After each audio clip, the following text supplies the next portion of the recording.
Biografi Carl Gustav Jung. Carl Gustav Jung adalah seorang psikiater kebangsaan Swiss, pendiri sekolah psikologi analitis. Ia lahir pada tanggal 26 Juli tahun 1875 di Caswil dekat Danau Constance, Switzerland sebagai putra tunggal. Ayah Jung bernama Paul Jung, beliau seorang pendeta gereja Protestan yang melayani di sebuah pedesaan di kota kelahirannya Jung. Sedangkan ibunya bernama Emily Persworth. Jung dan keluarganya termasuk dalam kelas menengah ke atas serta berpendidikan. Struktur kepribadian Jung. 1. Alam sadar. Menurut Jung, bayangan mengenai alam sadar atau konsius merupakan hal yang dapat dirasakan oleh ego, sementara elemen ketidaksadaran tidak ada kaitannya dengan ego. Yang kedua, alam bawah sadar personal. Alam bawah sadar personal mencakup seluruh pengalaman yang terlupakan, ditekan, atau dipersepsikan secara sublimasi pada seseorang. Alam bawah sadar personal tersebut mengandung ingatan dan impuls masa silam, kejadian yang terlupakan, serta berbagai pengalaman yang disimpan dalam alam bawah sadar. Alam bawah sadar personal kita dibentuk oleh pengalaman individual. Yang ketiga, alam bawah sadar kolektif. Berdasarkan konsep Jung, isi fisik yang menyertai kesadaran kolektif diturunkan dari satu generasi ke generasi berikutnya sebagai sebuah kondisi psikis yang potensial. Alam bawah sadar kolektif tidak merujuk pada ide yang diturunkan, tetapi lebih kepada kecenderungan kuat manusia untuk bereaksi dengan cara tertentu pada saat pengalaman mereka menstimulasikan kecenderungan turunan secara biologis. Yang keempat adalah arketipe. Arketipe sendiri adalah imaji-imaji masa lalu bahkan arkais yang berasal dari alam bawah sadar kolektif. Arketipe yang paling bisa dikenal yaitu meliputi persona, shadow, anima, animus, great mother, wise old man, hero, dan self. Tahap perkembangan dalam teori Jung. Yang pertama, ada masa kanak-kanak, lalu masa muda, selanjutnya paruh baya, dan yang terakhir terdapat usia senja.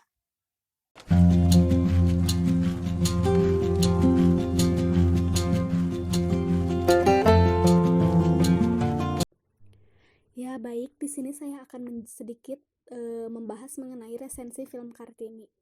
Film Kartini ini disutradarai oleh Hanung Bramantyo yang berdurasi 119 menit.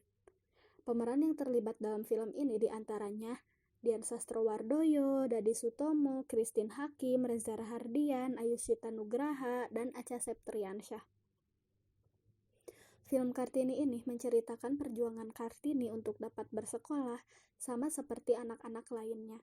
Dalam film ini, Kartini digambarkan sebagai pemberontak, diawali dengan melawan kakaknya yang berusaha memisahkan kamarnya dengan ibunya dan menolak memanggil Yu atau Bibi kepada ibunya.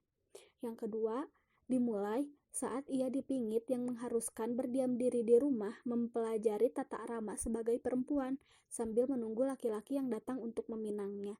Selama masa pingitan, Kartini disibukkan dengan membaca, menulis, sehingga ia dikenal oleh Belanda dan kakak laki-lakinya tidak menyukai adiknya itu tidak taat terhadap aturan.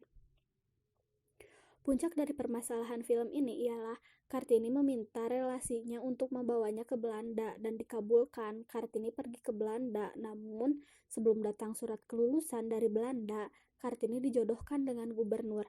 Kartini berusaha menolak, namun pada akhirnya Kartini mau menikah dengan syarat dan Kartini mendirikan sekolah untuk perempuan dan warga yang kurang mampu. Baik, selanjutnya saya akan memaparkan analisis dinamika kepribadian pada Kartini. Yang pertama itu ada id. Nah, Kartini memiliki agresi terhadap peraturan-peraturan di pendopo, mulai dari aturan ibunya yang harus tidur di kamar pembantu dan menolak memanggil Yu atau Bibi kepada ibunya. Juga Kartini menolak untuk dipingit karena ia ingin bersekolah dan ingin bebas seperti yang lainnya. Yang kedua ada ego. Nah, ego Kartini ini ingin sekolah ke Belanda, namun tidak bisa karena terbatasi oleh peraturan-peraturan di pendopo yang diharuskan setelah pubertas mereka itu dipingit menunggu laki-laki yang meminangnya. Yang kedua, Kartini juga ingin bebas namun tidak bisa dikarenakan dia anak bangsawan. Yang ketiga itu ada super ego. Ia mampu mengesampingkan yang diinginkan untuk memenuhi janji ayahnya. Dia itu menginginkan sekolah hingga akhirnya dia menikah, dan setelah 3 hari menikah, surat kelulusan dari Belanda itu datang dan dikasih kepada saudaranya. Terus yang kedua itu Kartini mampu mendirikan sekolah perempuan untuk orang-orang miskin. Kontrol diri yang sangat baik untuk mencapai kesempurnaan.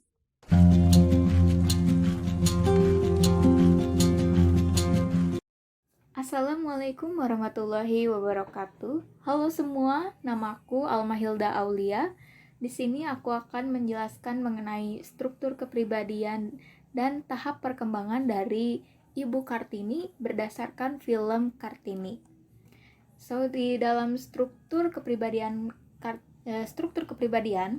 itu ada ego, personal unconscious, collective unconscious, archetype, persona, animus, shadow, dan self. Yang pertama, mengenai ego. Ego Kartini memiliki ego yang kebebasan untuk perempuan, bahwa perempuan memiliki hak yang sama dengan laki-laki, yaitu berpendidikan, dan perempuan juga memiliki hak untuk memilih atas apa yang diinginkan, baik jodoh, pendidikan, maupun kehidupan bersosial. Bukan berarti Kartini tidak menghargai adat istiadat di Jawa, melainkan menginginkan mereka semua memiliki pemikiran yang terbuka. Yang selanjutnya, personal unconscious. Hal ini dapat dilihat dari perjuangan Kartini ingin sekolah setinggi mungkin dan ingin membebaskan stigma bahwa perempuan diciptakan hanya untuk urusan rumah tangga dan menjaga derajat dari kerajaan. Ketika Kartini sudah mulai aktif membaca buku yang pertama kali diberikan oleh kakak lelakinya, kemudian ia mengajak kedua adiknya untuk belajar. Dan ketika adiknya ini sudah mulai ingin mengetahui apa mengenai arti pendidikan, orang tua dari Kartini memaksa adiknya satu persatu untuk menikah. Lalu, collective unconscious. Dalam collective unconscious, ini mengingat dan akan terus ingat bahwa taat kepada adat istiadat yang telah ditentukan merupakan hal yang wajib dilakukan bagaimanapun kondisinya. Selanjutnya, archetype. Pemikiran yang diturunkan turun-temurun bahwa janji tidak dapat diingkari karena keturunan bangsawan ataupun merupakan bangsawan, dan bangsawan harus menikah lagi dengan bangsawan juga. Jadi kayak misalnya kalau raja ya harus menikah lagi dengan yang berdasarkan dari kerajaan yang lain gitu. Lalu perempuan tidak memiliki hak untuk berpendidikan. Perempuan hanya bisa menjadi istri. Persona. Kartini memiliki persona wibawa di depan masyarakat karena gagasan dan pemikirannya yang disegani juga dikagumi dan anggun. Animus. Kartini memiliki jiwa juang yang tinggi, juga memiliki mental yang tangguh untuk ukuran perempuan. Shadow. Kebebasan, ingin bebas, dan perilaku seperti cara duduk dan cara makan. Self. Memotivasi agar memperjuangkan hak perempuan. Perempuan juga harus memiliki wawasan dan pemikiran terbuka agar mendidik anak-anak dengan baik, juga mendapatkan pengalaman yang luas, karena sebaik-baiknya guru adalah pengalaman. Tahap perkembangan dari Kartini. Usia anak. Pada masa kanak-kanak, Kartini yang ingin sekali bersama dengan ibunya di belakang rumah terpaksa harus berpisah karena ayah dari Kartini yang merupakan seorang raja dan ibu yang seorang pembantu kerajaan. Lalu Kartini memberontak kepada kakak-kakaknya agar ia bisa bersama dengan sang ibu di belakang rumah. Lalu pada usia pemuda, pada masa pubertas atau usia 16 tahun, Kartini harus membiasakan diri dengan tradisi pingitan dan mempersiapkan diri menjadi perempuan kerajaan sekaligus seorang istri.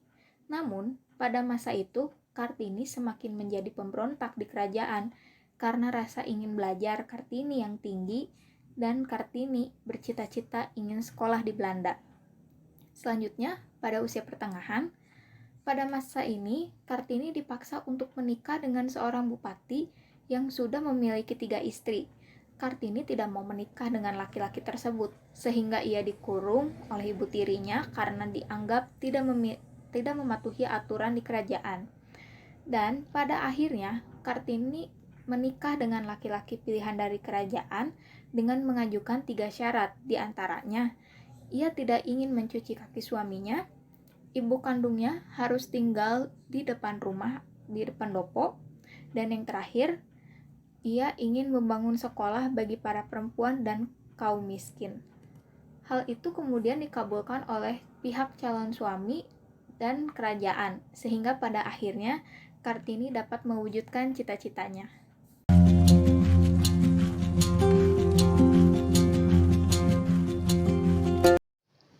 Rencana kegiatan generasi muda dari sosok Kartini pada situasi saat ini.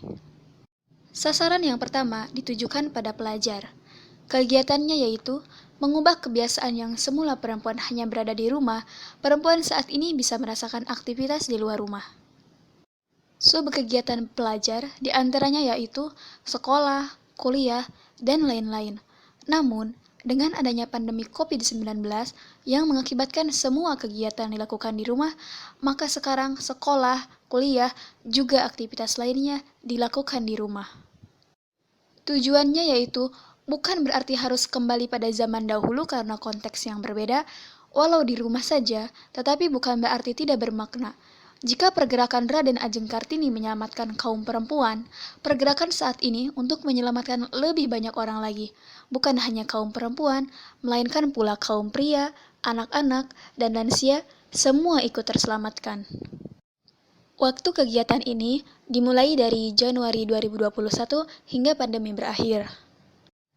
Evaluasinya yaitu masih banyak pelajar yang belum bisa bersekolah atau kuliah karena kendala ekonomi.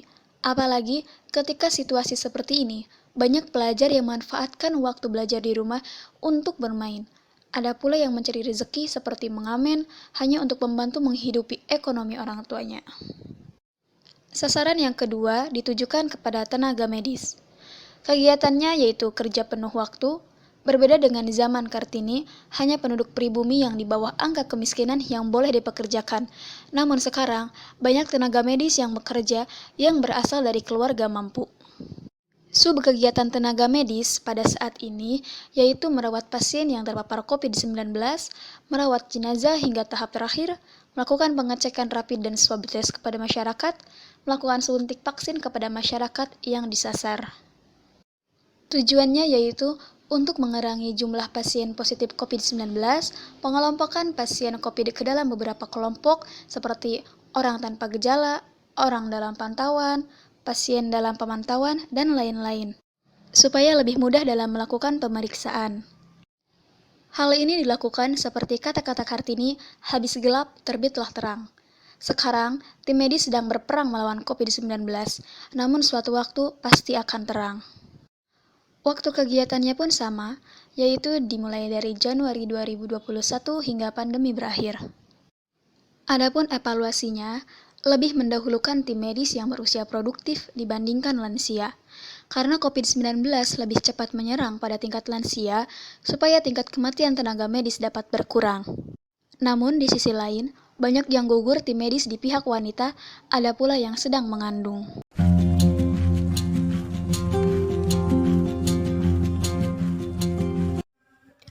Untuk action plan yang ketiga adalah sasarannya ditujukan kepada ibu rumah tangga. Kegiatannya yaitu membantu kegiatan keluarga di rumah selama aktivitas seluruh keluarga dilakukan dari rumah. Subkegiatan terdiri dari mendampingi anak-anak belajar dari rumah, memastikan semua anggota keluarga dalam kondisi sehat dengan menjaga asupan gizi serta istirahat yang cukup, menciptakan berbagai kegiatan bermain bagi anak-anak agar anak-anak tidak bosan ketika berada di rumah, serta mengajarkan nilai-nilai agama dan sosial. Tujuannya adalah untuk dapat terwujudnya kata-kata dari Raden Ajeng Kartini, yaitu habis gelap terbitlah terang. Jadi pasti akan ada harapan yang lebih baik di balik pandemi COVID-19 ini. Kita harus tetap semangat ya, sama seperti jika dahulu Kartini memaknai emansipasi wanita karena dianggap perbudakan wanita. Maka peran ibu rumah tangga bukan lagi disebut perbudakan, karena semua hal yang dilakukan adalah untuk keluarganya. Terutama pada saat pandemi seperti ini merupakan hal yang sangat baik. Waktu kegiatan adalah pada bulan Februari 2021 sampai dengan pandemi berakhir. Evaluasi kegiatan yaitu diharapkan lebih menggali potensi dan saling menguatkan satu sama lain di lingkungan keluarga agar menjadi inspirasi dan memberikan dampak yang luas bagi keluarga maupun masyarakat. Kontribusi, sumbangsih, serta empati yang diberikan oleh seorang ibu rumah tangga masa kini diharapkan menjadi motor penggerak perubahan yang baik di lingkungan sendiri maupun dalam lingkup yang lebih besar. Untuk action plan yang keempat adalah sasarannya ditujukan kepada pekerja. Kegiatannya yaitu bekerja di perusahaan dan tempat lainnya. Subkegiatannya adalah berangkat pagi pulang sore, atau terkadang bagaimana waktu yang telah ditentukan oleh pihak perusahaan atau pimpinan. Tujuannya adalah untuk mengurangi atau berkurangnya angka pengangguran, menyetarakan hak wanita dan laki-laki untuk sama-sama bisa bekerja. Waktu kegiatannya adalah bulan Februari 2021 sampai dengan pandemi berakhir. Untuk evaluasi kegiatan yaitu faktanya di situasi seperti ini banyak para pekerja yang menjadi korbannya, seperti PHK dan dipulangkan ke rumah. Akibatnya merebaklah kejahatan dan kriminalitas, serta banyak wanita yang bekerja dibandingkan laki-laki. Untuk action plan yang kelima adalah sasarannya ditujukan kepada masyarakat miskin. Kegiatannya yaitu bekerja sebagai buruh harian lepas. Subkegiatan yaitu sebagai sasaran penerima bantuan sosial. Tujuannya adalah untuk menyejahterakan masyarakat miskin di era pandemi. Waktunya adalah pada bulan Februari 2021 sampai dengan pandemi berakhir. Evaluasi untuk kegiatan yaitu banyak masyarakat miskin yang kurang bersyukur atas bantuan sosialnya. Padahal apabila mensyukuri bantuan tersebut, maka akan tercipta kesejahteraan seperti pada zaman Raden Ajeng Kartini dahulu yang mensejahterakan kaum perempuan. Terima kasih.